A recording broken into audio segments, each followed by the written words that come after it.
భారతదేశంలో ఒక 14 ప్రశ్నలు ఇప్పుడు భారత రాజ్యాంగాన్ని అటు సుప్రీంకోర్టును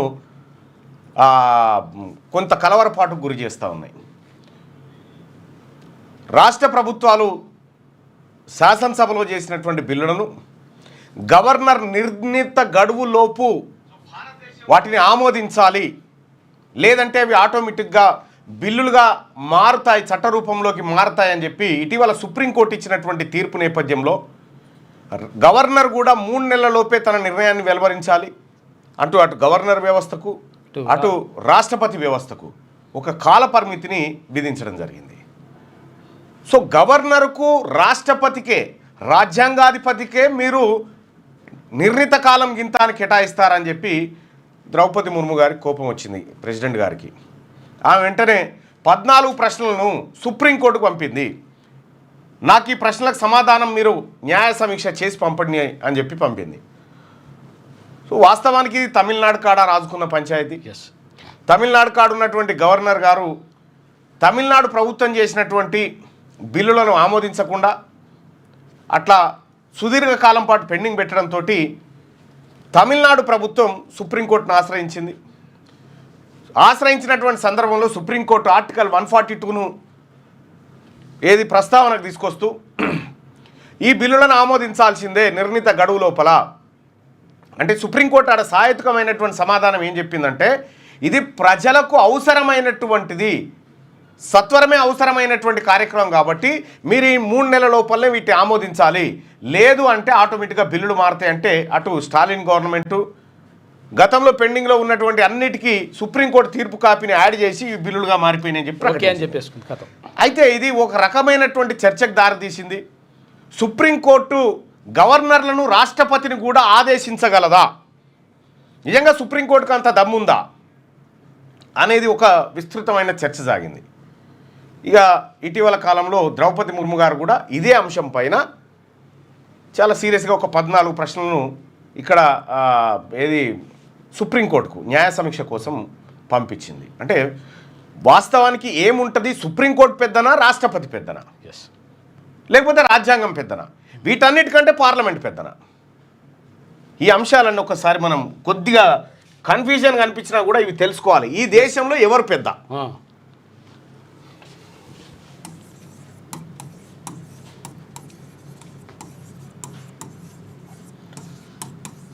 సూపర్ పవర్ ఏంటి? సూపర్ పవర్ ఎవరు? భారతదేశంలో సూపర్ పవర్ ఎవరు? అసలు ఈ గవర్నర్ వ్యవస్థ, రాష్ట్రపతి, పార్లమెంటు, ఆ తర్వాత సుప్రీంకోర్టు. సుప్రీంకోర్టు మీరు ఒకసారి ఇక్కడ ఒక చిన్న లాజిక్ను గమనించవచ్చు. రాష్ట్రపతితోటి ప్రమాణ స్వీకారం ఎవరు చేయిస్తారు? రాష్ట్రపతి ఏమో సుప్రీంకోర్టు ప్రధాన న్యాయమూర్తిని ప్రమాణ స్వీకారం చేయిస్తుంది. సుప్రీంకోర్టు ప్రధాన న్యాయమూర్తి రాష్ట్రపతిని ప్రమాణ స్వీకారం చేయిస్తారు. ఇక్కడ దీంతో ఒక అంశం ముడిపడి ఉంది. అంటే భారత రాష్ట్రపతిని మనకు మొన్న ఎన్వి రమణ గారు ప్రమాణ స్వీకారం చేయించారు, చీఫ్ జస్టిస్ ఆఫ్ ఇండియా ఉన్నప్పుడు ఆయన ప్రమాణ స్వీకారం. నిన్న బిఆర్ గవాయిని రాష్ట్రపతి గారు చీఫ్ జస్టిస్ గారి చేత ప్రమాణ స్వీకారం చేయించింది. అంటే మన కాన్స్టిట్యూషన్ చూడండి, కొన్నిసార్లు వీళ్ళని పెద్దవాళ్ళుగా చూపెడుతుంది, కొన్నిసార్లు వీళ్ళు పెద్దవాళ్ళని చెప్తూ ఉంటుంది. లేలే మీరు ఇద్దరు కాదు, ఇగో ఇది పెద్దదని చెప్పి ఇంకోటి చూపిస్తూ ఉంటుంది అన్నట్టు. చాలా అద్భుతమైనటువంటి భారత రాజ్యాంగాన్ని అందించినటువంటి మహనీయులు. నిజంగా అది చూస్తే చాలా ఓసారి విచిత్రం అనిపిస్తుంది. ఇప్పుడు అసెంబ్లీ ఒక చట్టం చేసింది అనుకుందాం. చట్టం చేస్తే ఇది చట్టరూపంగా మారాలంటే గవర్నర్ సంతకం కావాలా? గవర్నర్ సంతకం కావాలి. గవర్నర్ సంతకం మస్ట్గా అవసరం. అయితే దీంట్లో అసెంబ్లీ పంపినటువంటి బిల్లును గవర్నరు ఏం చేయొచ్చు? మరి అసెంబ్లీ చేసి పంపింది కదా, చట్టసభ చేసి పంపింది కదా, ఈయన ఏం చేయొచ్చు అంటే ఆమోదించవచ్చు, తిరస్కరించవచ్చు, ఏదైనా చేయొచ్చు. ఆమోదించవచ్చు, అట్లే పక్క కూడా పెట్టొచ్చు. ఇంకా కొన్ని ఉంటాయి. ఆమోదించవచ్చు, తిరస్కరించవచ్చు. ఈ బిల్లు రాష్ట్రపతి ఆలోచనలకు వ్యతిరేకంగా ఉందనుకుంటే రాష్ట్రపతికి కూడా పంపొచ్చు. రాష్ట్రపతికి పంపొచ్చు. ఆ తర్వాత ఇంకోటి ఏంటంటే తిరిగి మళ్ళా చట్టసభకే పంపొచ్చు. ఇందులో నాకు ఇది తప్పున్నది కాబట్టి ఎందుకు దీన్ని తిరస్కరించకూడదు చెప్పొచ్చు అని చెప్పాలని చెప్పేసి మళ్ళీ పంపవచ్చు, తిరిగి పంపవచ్చు. సభకు మళ్ళీ పంపిస్తుంది. మళ్ళీ ఏమైనా పంపిస్తుంది, ఇందులో గీ పాయింట్లు ఉన్నాయి ఇవి మార్చి ఇవ్వండి అని చెప్పి మళ్ళీ సభకు పంపిస్తే మళ్ళా అసెంబ్లీ భేటీ అయిపోయి మళ్ళా ఆ చట్టాన్ని ఆమోదించి పంపించాలి. మరి ఇందులో పవర్ఫుల్ ఎవరు అనిపిస్తుంది మనకి?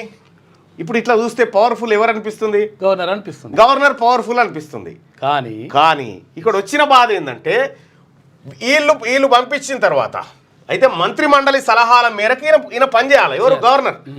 అయితే ఇక్కడ ఈయన తిరిగి పంపించిన తర్వాత మళ్ళా సేమ్ కాయిదాలను మళ్ళా గవర్నర్ పంపించారు అనుకో, తప్పని పరిస్థితుల్లో తప్పనిసరిగా ఆమోదించాలి. మళ్ళీ ఆమోదించాల్సిందే, ఇక వేరే అవకాశం లేదు. గవర్నర్ కి ఇంకో ఆప్షన్ లేదు, తప్పనిసరిగా ఆమోదించాల్సిందే.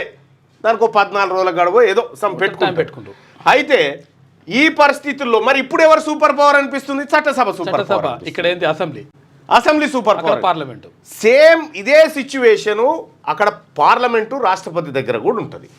అయితే కొన్ని విషయాలలో మాత్రం అంటే ఈ అసెంబ్లీ చట్టం చేసిన తర్వాత గవర్నర్కి పంపి గవర్నర్ ద్వారా రాష్ట్రపతికి పంపేటువంటి అంశాలు ఉంటాయి కదా, అక్కడ ఈయన గవర్నర్ తన దగ్గర ఈ ఫైల్ను ఎంతకాలం ఉంచుకోవచ్చు, ఎంతకాలం దీన్ని అట్లా అణిచిపెట్టవచ్చు అంటే రాజ్యాంగంలో నిర్దిష్టమైన కాలాన్ని ఏమి చెప్పలేదు.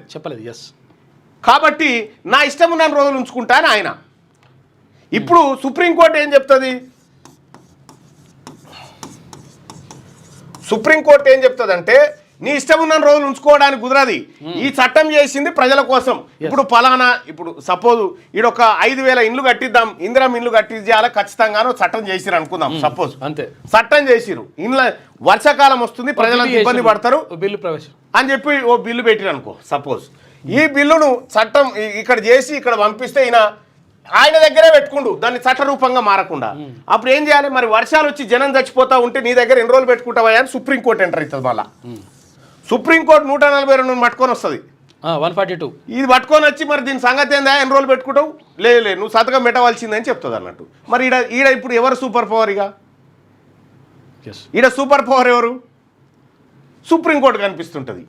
ఓవైపు అసెంబ్లీ కనిపిస్తుంటుంది, ఓవైపు గవర్నర్ సూపర్ పవర్ కనిపిస్తూ ఉంటారు, ఆ తర్వాత సుప్రీంకోర్టు కనిపిస్తుంది. ఇవి కాకుండా ఇంకొకటి ఉంది మళ్ళా, పార్లమెంటు.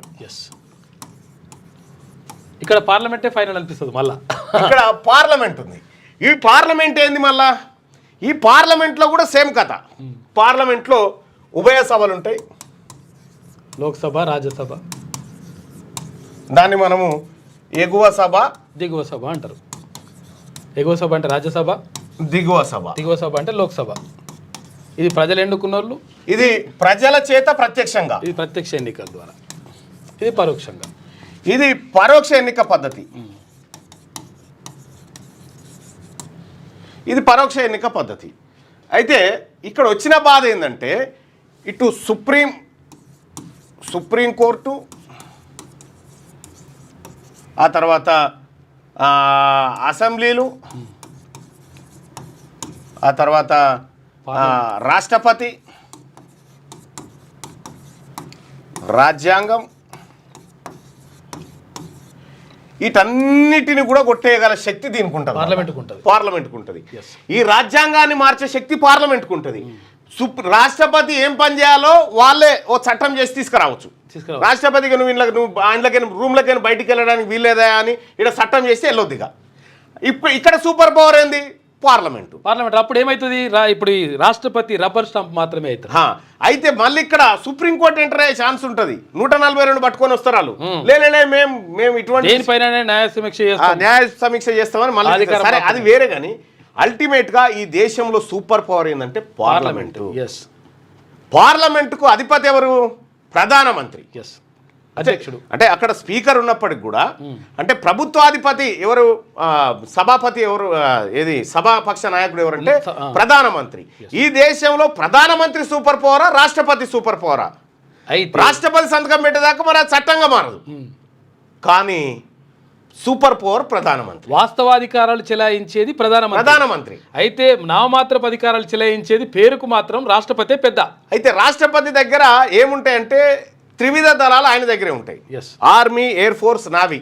ఈ మూడు ఆయన కంట్రోల్లో ఉంటాయి. భూమి మీద గాలిలో అవ్వాలన్నా నీటిలో అవ్వాలన్నా. సో అట్లా మనకు భారతదేశానికి, అందుకే నీకు అమెరికాకు పోతే అమెరికా ప్రెసిడెంట్ అంటే సూపర్ పవర్, మరి ఇండియా ప్రెసిడెంట్ అంటే కాదు. ఇక్కడనేమో మన దగ్గర ఈ వ్యవస్థ ఉంటుంది. ఏది అక్కడనేమో అధ్యక్ష తరహా ప్రభుత్వాలు ఉంటాయి, ఇక్కడనేమో ఈ ప్రధానమంత్రి పార్లమెంటరీ సిస్టమ్ ఇక్కడ ఉంటుంది అన్నట్టు. కాబట్టి ఇట్లా ఇప్పుడు ఈ అంశం ఎక్కడికి దారితీస్తుంది? నిజంగా ద్రౌపది ముర్ము గారు ఏమడుగుతా ఉన్నారు? కోర్టులకు మాకు సమయాన్ని నిర్దేశించేటువంటి హక్కు ఉందంటే కొన్ని సందర్భాల్లో ఉంది, కొన్ని సందర్భాల్లో లేదు. ప్రత్యేకమైన పరిస్థితుల్లో సుప్రీంకోర్టు ఎంటర్ కావచ్చని, అయితే మా గడువును మీరెట్లా నిర్దేశిస్తారు అని ఎవరు రాష్ట్రపతి ద్రౌపది ముర్ము గారు చెప్పడంతో ఇప్పుడు ఒక ధర్మాసనాన్ని ఏర్పాటు చేసి ఆ 14 ప్రశ్నలకు ధర్మాసనం సమాధానాలు రాసి నివేదిక రాష్ట్రపతికి సమర్పించారు. జగదీప్ ధన్ఖడ్ ఉపరాష్ట్రపతి జగదీప్ ధన్ఖడ్ అయితే ఇష్టం గట్టిగా మాట్లాడండి, అట్లయితే మీరు ఎవరు అన్నట్టుగా. సుప్రీంకోర్టు ఎవరా మాకు చెప్తానికి? మాకు టైం పెడతారా సుప్రీంకోర్టు? మేము రాజ్యాంగ పరిరక్షకులు మీడ అని చెప్పి అటు రాష్ట్రపతి ఉపరాష్ట్రపతి ఇద్దరు కలిసి వాళ్ళు మరి ఇప్పుడు ఈ పంచాయతీ ఎక్కడి వరకు వస్తుందో చూడాలి. కాకపోతే ఏంటంటే ఇది భారత రాజ్యాంగ మూలాలను పెకిలించేటువంటి సమస్యగా కనిపిస్తుంది. మూలాల దగ్గరికి పోయి చర్చించుకునేటువంటి సమస్యగా కనిపిస్తూ ఉంది. సో మరి ఇది ఎటుపోతుందో చూడాలి. కానీ మొత్తానికైతే రాష్ట్రపతి ద్రౌపది ముర్ము గారు ఇది చూసినప్పుడు మనం 3 వ్యవస్థలు ఉంటాయి ఇక్కడ. ఒకటి ఏది అదే అంటే శాసనాలు చేసేటువంటిది ఇది, తర్వాత న్యాయశాఖ, తర్వాత ఇది కార్యనిర్వాహక వర్గం. సో దీంట్లో ఫోర్త్ ఎస్టేట్ అని మీడియా కూడా వస్తుంది. అది అంటే ప్రజాస్వామ్యానికి 4 శాసనశాఖ, శాసనసభ, ఇగో ఒకరు చట్టాలు చేసేటోళ్ళు, 2 ఇంప్లిమెంట్ చేసేటోళ్ళు, 3 న్యాయశాఖ, 4వది ఫోర్త్ ఎస్టేట్ మీడియా. ఇట్లా ఉంటుంది అన్నట్టు. అయితే మరి ఈ పంచాయతీ ఎక్కడికి వస్తుందో చూడాలి. కానీ ఇక ఇది రాష్ట్రపతికి సంబంధించినటువంటి ప్రశ్నల పంచాయతీ.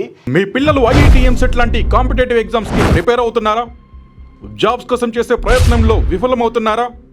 ఇంగ్లీష్ పై పట్టు సాధించలేక పోటీ ప్రపంచంలో వెనుకబడుతున్నారా? స్టేట్ సిలబస్ అయినా సెంట్రల్ సిలబస్ అయినా అన్ని సబ్జెక్టులు ఇప్పుడు ఒక్క క్లిక్ లో. షేక్ స్పైకర్ ఇప్పటి వరకు ఎవరు తయారు చేయలేని విధంగా రూపొందించబడిన సరికొత్త యాప్. ఇప్పుడే షేక్ స్పైకర్ యాప్ ని ప్లే స్టోర్ నుండి డౌన్లోడ్ చేసుకోండి. కేవలం 1000 రూపాయలకే 7 ఏళ్ల పాటు సబ్స్క్రిప్షన్ పొందండి.